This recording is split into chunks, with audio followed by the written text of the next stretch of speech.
Oh, hey, Meg. Oh, hey. What's up? Yeah. I do. Yeah. It's been a week. But I feel like that is pretty much everywhere. And nobody truly cares about our good or our bad weeks. But either way, the voice you're hearing is me. It's Matt. It's also beard loss sometimes. And the beautiful Meg is joining me in studio as always. What is up? What's up? That crack of a beer. We earned it. It's We're full swing right now. full swing of everything, and at the time of the recording, football is back. And I'm a Pittsburgh fan. Meg's a Pittsburgh fan. And one of the rivals is Baltimore. And being the Your Town podcast, I said, let's find a state we haven't done yet. And this story came up. And this, Meg, is the Great Baltimore Fire of 1904. Have you heard about it? I feel like I might have. Well, the It's good ringing news, a little bell.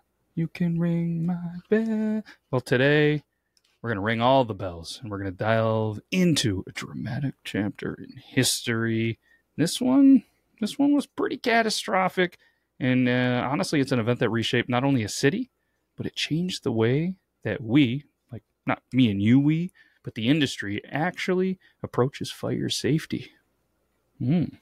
So buckle up as we explore the details of this incredible blaze. And speaking of blaze, Meg made me watch a show recently. It was Billy the Kid.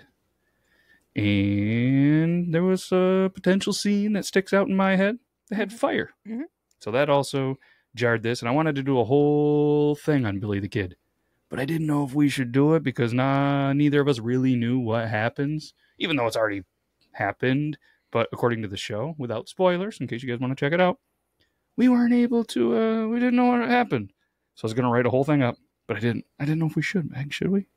I don't know if I want to ruin it for you. I know. But what if they don't do a season 3? I know. All right, should we Maybe I'll let just the never listeners? know. If anybody out there comments, yes, do Billy the Kid, we do Billy the Kid next week. Is that fair? It's fair. That's fair. It's up to you, your townians. You do your thing. But either way, let's do this. Let's go eat some food. And let's hang out. Let's jump into the intro. Are you ready? I'm ready. When? Right now. Okay.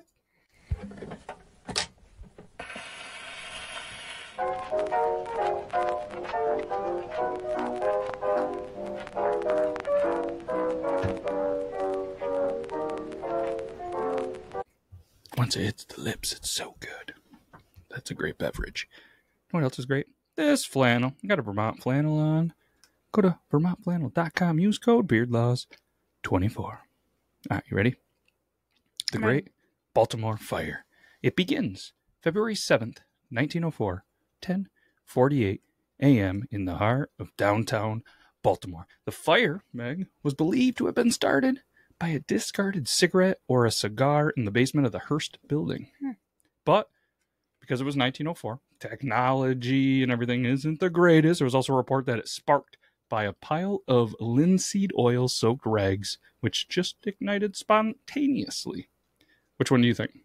I don't know. Either could happen. I'm going to go with the discarded cigar. Okay. I think somebody was just driving by in the morning on the way to work and was just like, fire. So then an automatic alarm, number 854, was received from the John E. Hearst Company building on West German Street at Hopkins Place. The modern site of what, Meg? The Baltimore Civic Center. Yeah, right on the southwest corner of that. But that was it in 1962. Currently, it's a CFG Bank Arena. Some of you Baltimoreans know exactly what we're talking about, and the rest of us are like, what the hell is he blabbing on? Either way, it's the western part of downtown Baltimore. So not the east, not the north, not the south, the west. One engine, one truck, and one beer. I mean, one district chief and a wagon were sent out to put out a fire. Seems normalish, right? The initial report said that the fire was in the basement, but smoke was seen coming from the windows on the upper floors all the way up to the 6th story. The crew enters the basement and were hit with an explosion. Somehow, though, thankfully, they exit safely. Immediately, they can't grab a phone. They don't have a cell phone that, has Snake, the old Nokias. They don't have anything. So you know what they do? They telegraph another signal that there's a really, really big fire. And another explosion happens just as they're doing this telegraph. A bigger explosion, and it actually blew the roof right off the building. Yikes. So if that's not bad enough, you'd think we were in Chicago with all the wind, but nope. Baltimore, the wind picks up from the southwest and actually blew the embers to the south and to the east. The only place that right now is safe is the north side. Soon, it becomes apparent that the fire was outstripping the ability of the city's firefighting resources to fight it. So, guess what, Meg? They telegraph other cities. Again, this was at 10:38. It's now 1:30 p.m. The units from Washington, D.C. started to arrive on the Baltimore and Ohio Railroad at Camden Street Station. So you got this raging fire. You desperately need help. You got to come in on a train and hit the train. It's not like you can just jump in your engine. You can just jump in your car, jump on a plane. Get on that train and head into Baltimore. From North Howard Street in the west and the southwest, the flames spread north through the retail shopping area as far as Fayette Street and actually begin moving eastward, pushed along by the prevailing winds. It narrowly misses the new 1900 Circuit Courthouse, which, that's probably a good thing. And actually now the Clarence M. Mitchell Jr. Courthouse. Long name. Amazing results. The fire passed right by the historic Battle Monument Square from 1815 to 1827 at North Calvert Street in the quarter-century-old Baltimore City Hall built in 1875 on Holiday Street, and finally spread further east to the Jones Falls Stream, which divided the downtown business district from the old East Baltimore tightly packed residential neighborhoods of Jonestown, also known as Old Town. If one of the youngest was here and saw Old Town, they'd be singing. Thankfully, they're not, but now it's all in your head. I don't want to. It's in their head, not our head. Let's, you know what? And it was newly named Little Italy. The fire's wide swath burned as far south as the wharves and piers lining the north side of the old basin. Today's Inner Harbor. You heard of the Inner Harbor? The harbor. That's Boston. Of the northwest branch of the Baltimore Harbor and Patapsco River. Said that wrong. Sorry, Baltimoreans, but I'm not really. And along Pratt Street. To halt the fire, officials actually decided to use a fire break and used dynamite to actually blow up buildings around the existing fire to try to just, hey, we're going to blow all these up. Maybe it'll just stop right there. This tactic didn't work, Meg. Super unsuccessful. Imagine that. We're just going to fuel the fire by knocking down these buildings and then just allow it to keep going. Obviously, if you guys know me with my big beard, I'm obviously not in the fire department, nor am I making fun of. I respect the hell out of firemen. And some of them with their sweet mustaches. Not making fun of them. I don't know, but I just have to imagine blowing up a bunch of buildings. Probably not the best answer. Yeah, but hey, what else are you going to do, you know? Firefighters from neighboring cities telegraphed in. They didn't seem to have much luck being there. Their efforts were largely in vain due to the fire's intensity. And the biggest thing was the city's outdated firefighting infrastructure. One of the reasons of fire's long duration involved the lack of national standards in firefighting equipment. Despite fire engines from nearby cities, such as Philly, Washington, D.C., and even New York City, Virginia, Wilmington, and Atlantic City, they responded by train and horse-drawn pumpers, wagons, and other related equipment. Primitive by modern-day standards, obviously, but only steam engines were motorized in that era. Carried by the railroads in flat cars and in boxcars, many were unable to help since their hose couplings couldn't fit the Baltimore's fire hydrants. Could you imagine that? They get there by train, however, horse, whatever they get there. None of their equipment hooks to any of the ability to get water to put this out. That's a problem. There was a machine shop at Locust Point that did start making coupling rings to overcome this problem. But again, it was already too late. High winds, freezing temperatures further contributed to the fire's extent and firefighters' difficulties. As a result, Meg, the fire burned for 30 hours, destroyed over 1,500 buildings, spanning 70 city blocks, and it was about 140 acres. Wow. Yeah. which, you know, at the end of the day, they're probably lucky that's all it was, thinking about how everything went down. Baltimore's firefighting capabilities were obviously severely tested. The city's water supply system, obviously inadequate for such a massive fire, and the firefighters struggled with a lack of effective equipment and manpower. The fire created its own weather patterns, including thunderstorms, which further complicated the efforts to contain the blaze. It wasn't until February 8th, 30 hours of relentless burning, it was actually under control. The fire was so intense, Meg, it created thunderstorms. That's pretty wild. Isn't it? So obviously we mentioned over 1,500 buildings were destroyed, many businesses, commercial properties. The damage was around $100 million. Again, that's in 1904, which would be equivalent, Meg, to about $3 billion today. Wow. Yeah, not only that, but it left about 35,000 people unemployed. Obviously caused significant disruption to the city's economy. The sheer scale of the devastation prompted immediate and sweeping changes in urban planning and fire safety regulations. So Baltimore doesn't burn. Who knows how long? I mean, I would have to imagine at some point the regulations are going to kick in. But this is why it did.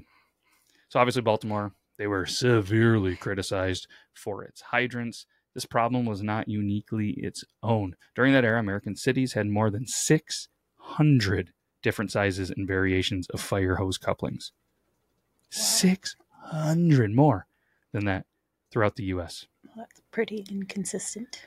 Yeah, but I mean, you have to imagine at the end of the day that it's not like the technology and communication is up there. It's not like I can be like, hey, Callie, what are you guys using for that hose coupling or whatever? Or, you know, think that it's going to be a major problem. But so as outside firefighters returned to their home cities, newspapers published interviews that condemned Baltimore and exaggerated locals' response during the crisis. In addition, many newspapers published accounts by travelers who actually had only seen the fire as their trains passed through Baltimore. But nonetheless, the responding agencies and their equipment did prove useful, since the uncoupleable hoses only represented a small part of the transported equipment. Ultimately, the tragedy led to the standardization of hydrants nationwide.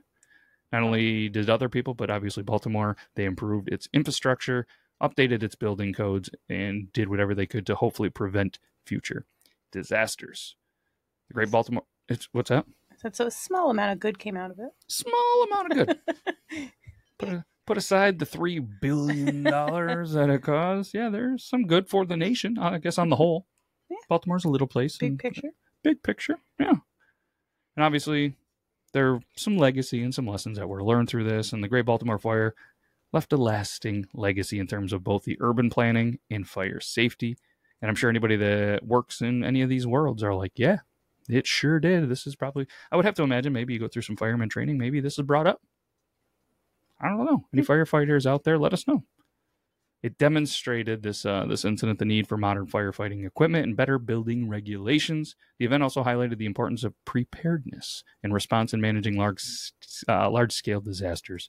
Baltimore's experience became a case study for cities across the country and influenced the development of more effective preventative measures. 2 years later, September 10th, 1906, The Sun, a obviously news media outlet, reported that the city had risen from the ashes and that one of the greatest disasters of modern time had been converted into a blessing.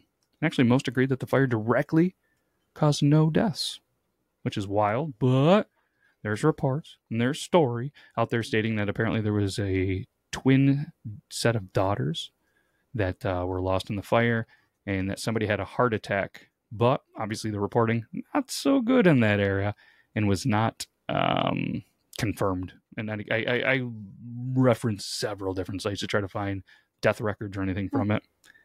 Not really there, but there was something that 2 members of the 4th Regiment of the Maryland National Guard, Private John Undutch of the Company F and 2nd Lieutenant John V. Richardson of Company E, both fell ill, died of pneumonia, which I guess that should be fire related. They were out there firefighting and got it. Fireman Mark Kelly and Fire Lieutenant John A. McNew also died of pneumonia and tuberculosis due to exposure during the Great Fire.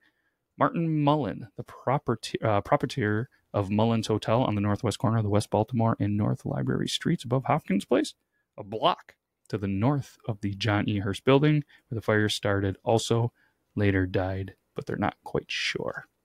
The mayor, though, of the town mysteriously and suddenly died later that year, and it ended up being ruled a suicide.